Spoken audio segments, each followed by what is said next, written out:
Baik, selamat siang teman-teman semua. Siang ini kita di mata kuliah struktur beton 2 kita akan masuk pembahasan pertemuan pertama, yaitu pengenalan struktur kolom beton.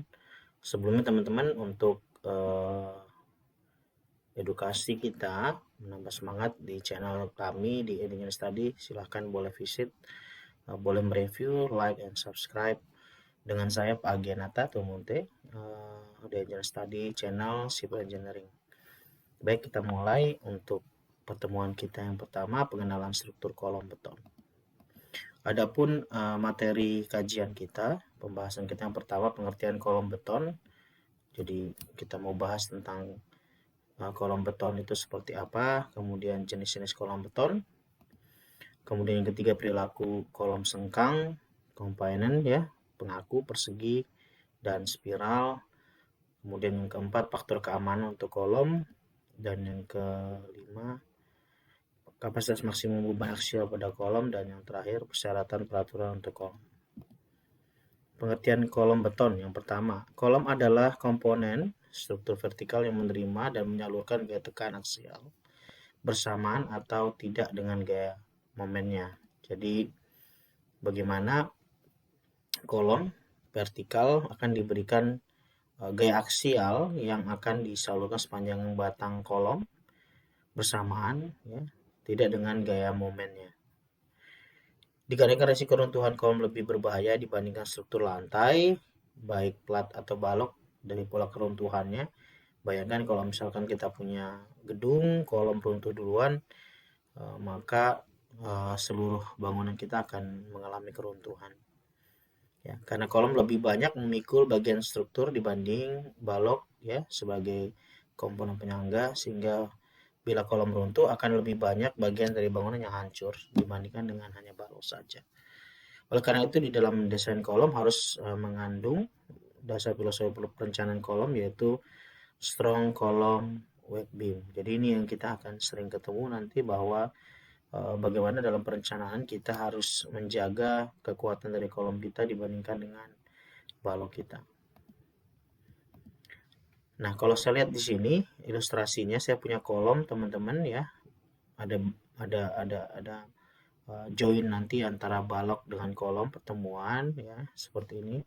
Beban-beban dari plat dan balok akan ditransfer di kolom dalam bentuk beban aksial ya, akan ditransfer di kolom ya.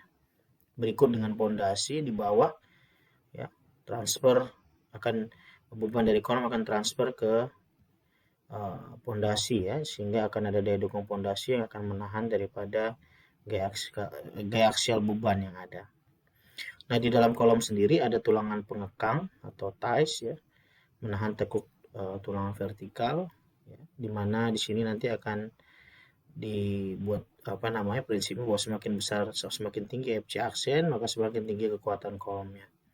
Karena aksial, maka dibutuhkan kekuatan daripada tekang. Jadi bukan tulangannya ya, bukan tariknya, tapi lebih ke tekannya.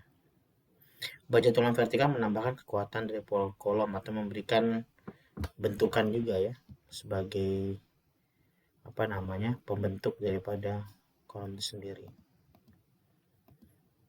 Beton bertulang dikategorikan sebagai kolom jika yang pertama dikatakan bahwa L per B lebih besar dari 3 ya. Jadi antara panjang kolom dibanding dengan lebarnya itu tidak atau lebih dari besar sama dengan 3 ya.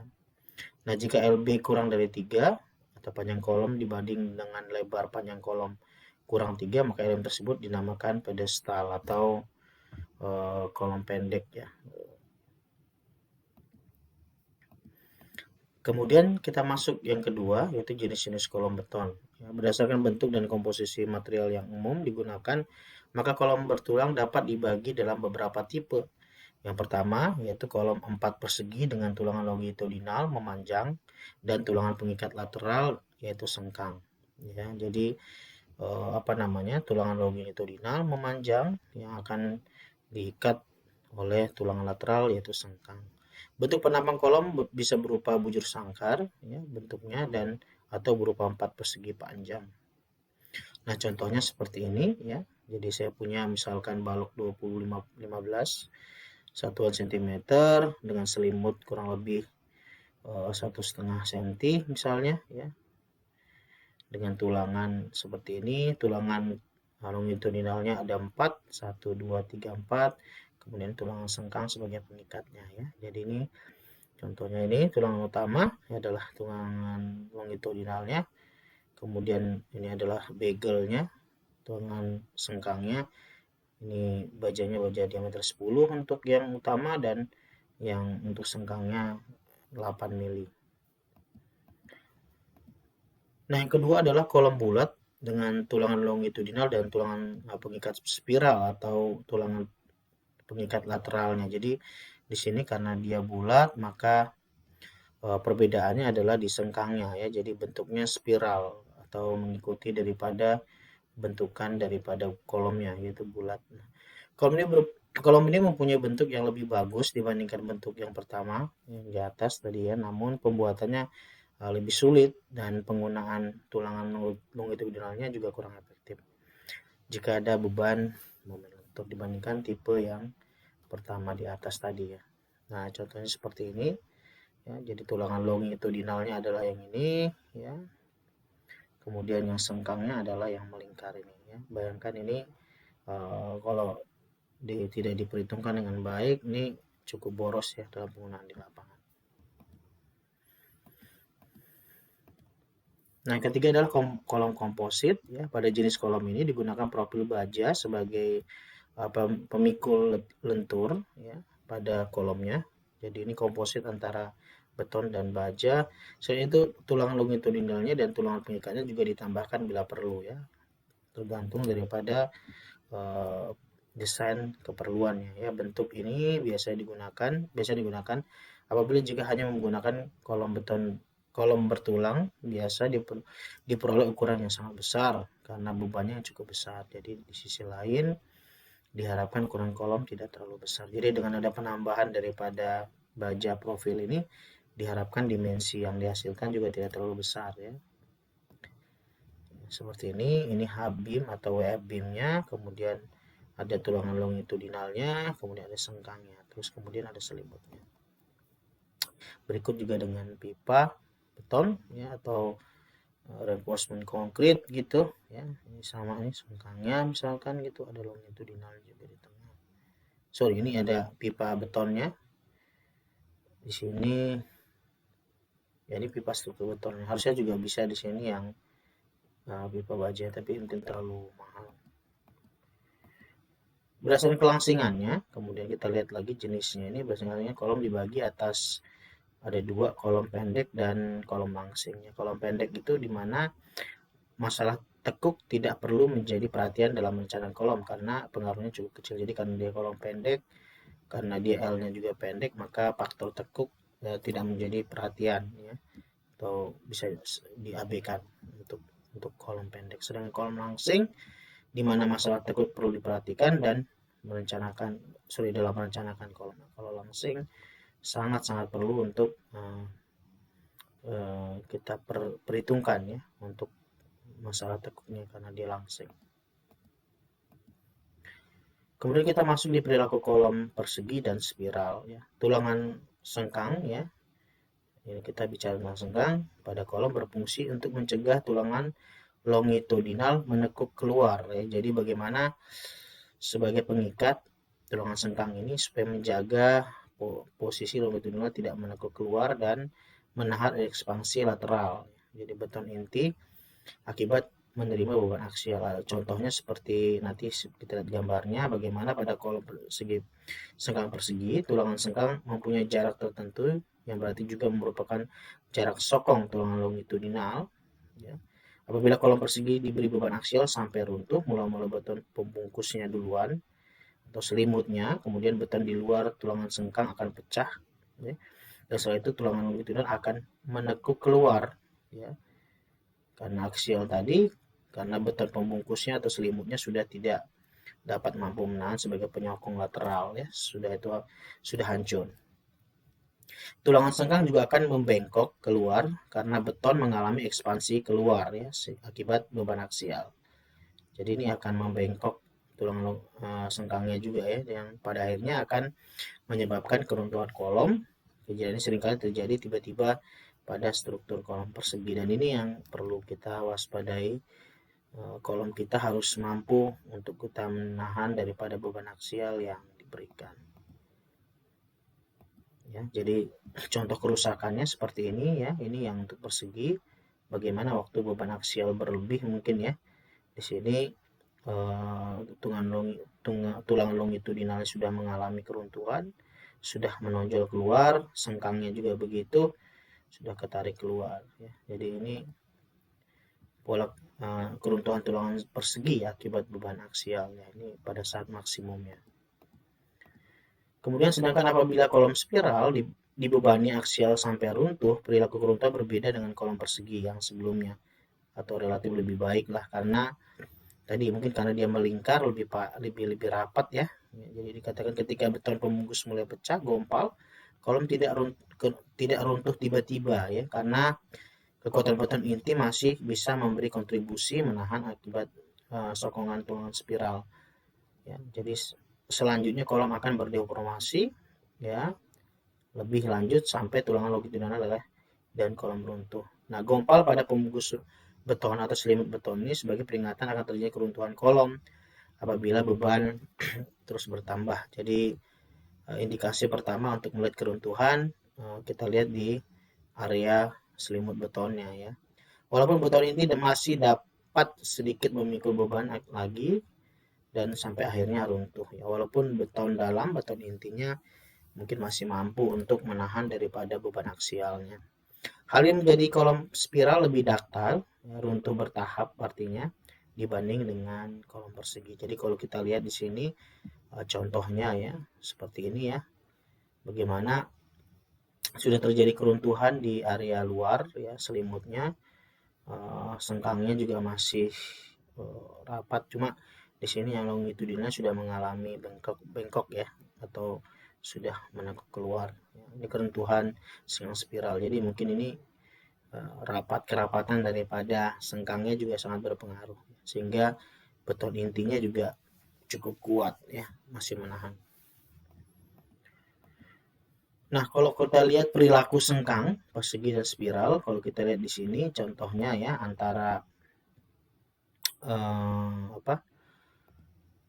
keruntuhan persegi dan spiral. Nah, spiral ini sangat secara aksial shorteningnya terhadap beban ya, itu kalau untuk persegi dia langsung ya. Jadi kalau misalnya ada kekuatan diberi beban terus nanti akan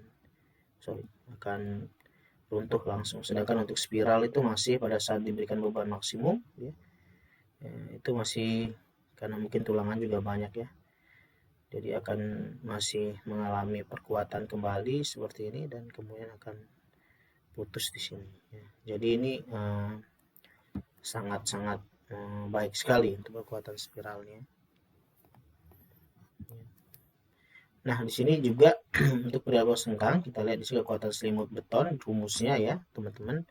PS sama dengan 0,85 FC aksen AG dikurang AC. AG itu adalah luas penampang betonnya, sedangkan AC luas beton intinya ya. Jadi ini sebagai perkenalan rumusnya aja ya buat kita. Kekuatan tulangan spiral adalah TS sama dengan 2 PS dikali AC dikali FY, di mana PS adalah persentase tulangan spiralnya. Nah, ini yang selimut, ini tulangan spiral.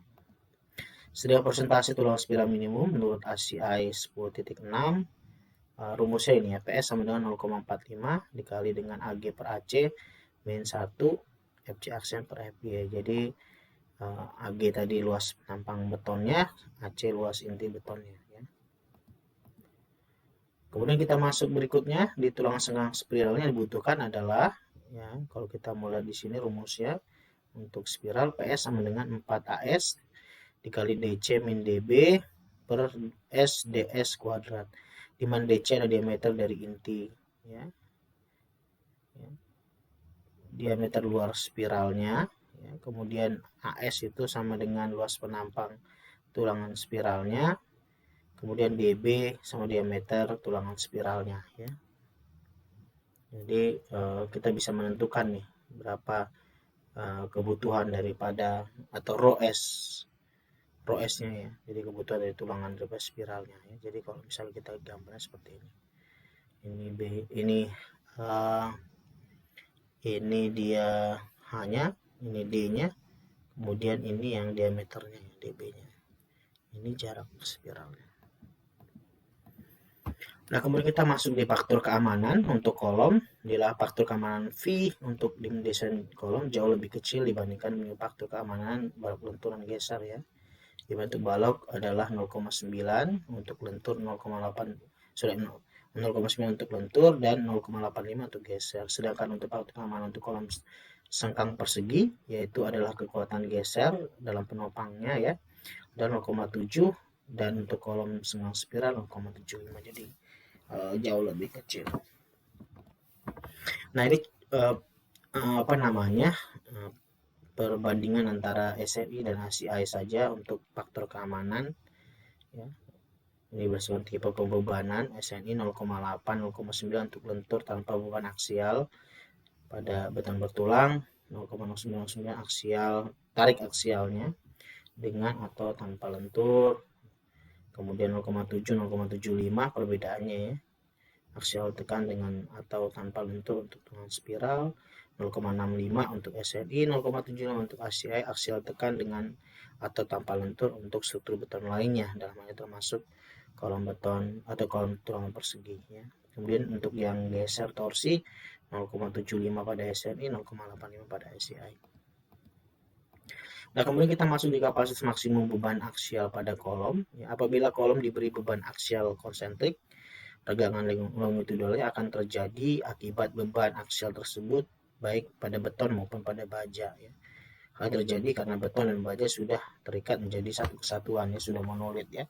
Kondisi di atas dapat diterangkan dengan adanya di bawah ini. Jadi kalau misalkan kita lihat strainnya, tegangan pada kolomnya ya, misalkan ada P kolom di sini, ada besinya, kemudian di sini ada eksentrisitasnya ya. Kemudian di sini load resisten by konkritnya, PC, strainnya, bebannya terhadap beban maksimumnya ya, itu akan seperti ini ya. PC sama dengan FC dikali AC ya. Jadi FC itu kuat tekannya dikali dengan luas penampangnya ya, atau FC sama dengan PC dibagi AC ya.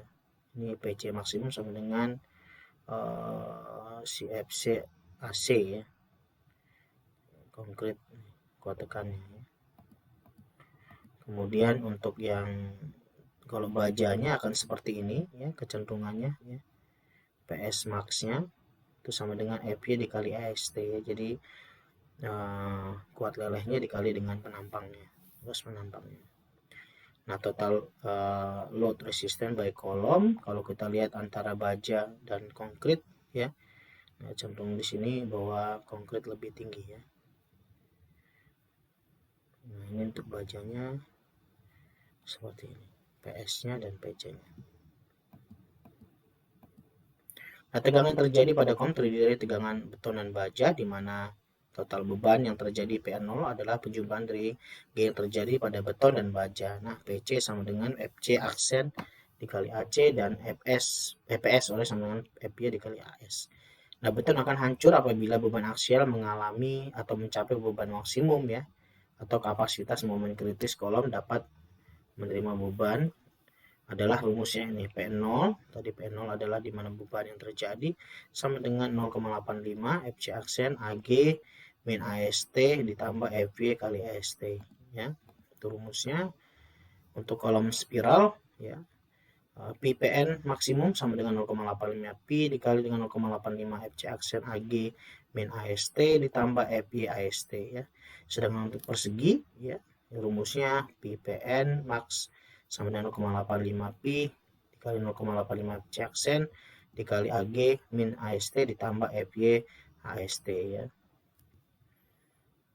Itu untuk rumusnya. Kemudian apabila faktor reduksi kekuatan beton SNI, P-nya SNI 11 titik 32 dimasukkan ke dalam persamaan kuat tekanan cara di atas, maka persamaannya menjadi seperti ini ya untuk SNI ya. Jadi untuk kolom sengkang spiral 0,7 pi-nya, PPN maksimum sama 0,85 pi dikali 0,85 FC aksen, AG min AST ditambah FY AST, PPN maksimal sama dengan 0,85 kali 0,7 ya ini. Nah, dikali dengan 0,85 FC aksen, AG min AST plus FY AST ya. Kemudian untuk yang ini sama ya, untuk PPN maksimum 0,85 ya, 0,56 ya, dikali 0,89 FC aksen, AG min AST ditambah FY AST ya. Jadi apa namanya ini faktor reduksinya saja ya untuk spiral. Dan ini juga kolom sengkang sama ya. Nah, kemudian untuk yang SNI-nya bedanya 0,75-nya ya bedanya. Terus kemudian ini PPN untuk gesernya mungkin ini 0,6375, di sini 0,56 ya. Ini persegi 0,52, 0,56. Itu rumusnya. Kemudian persyaratan yang terakhir, persyaratan peraturan kolom. Persyaratan peraturan kolom yang pertama, persentase tulangan minimum longitudinal tidak boleh dari 1% dari luas bruto penampang ya.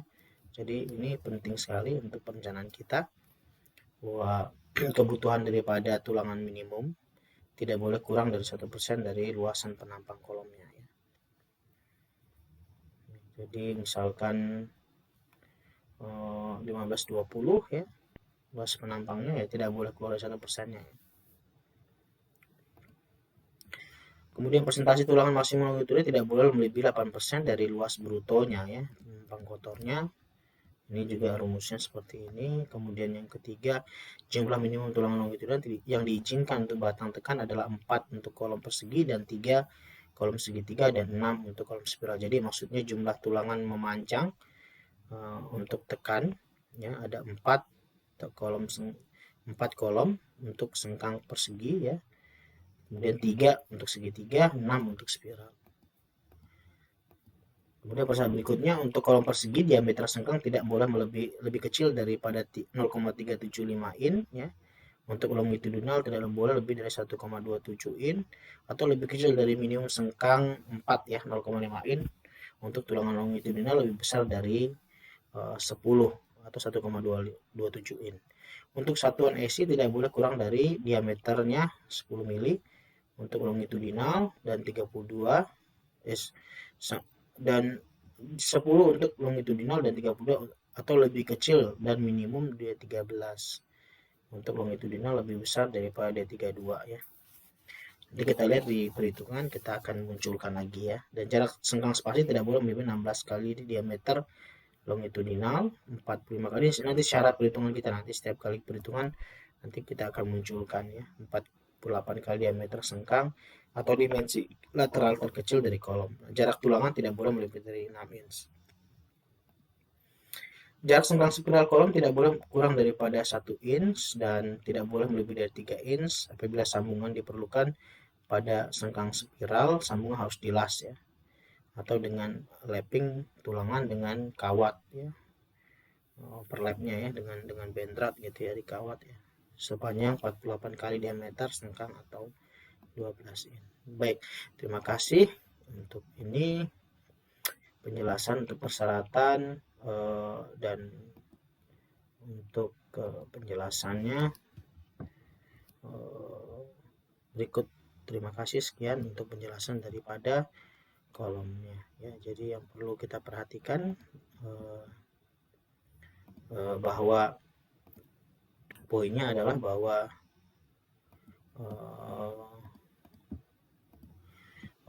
yang perlu kita perhatikan adalah prinsip ini ya, bahwa filosofi perencanaan kolom kita yaitu strong kolom dan weak beam. Bagaimana kita menjaga performa kolom kita harus lebih kuat dibandingkan dengan balok kita.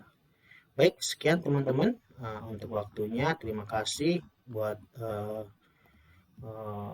hari ini materi kita. Sekian dan terima kasih. Jangan lupa untuk subscribe di channel kami di The Engineering Study Civil Engineering Channel.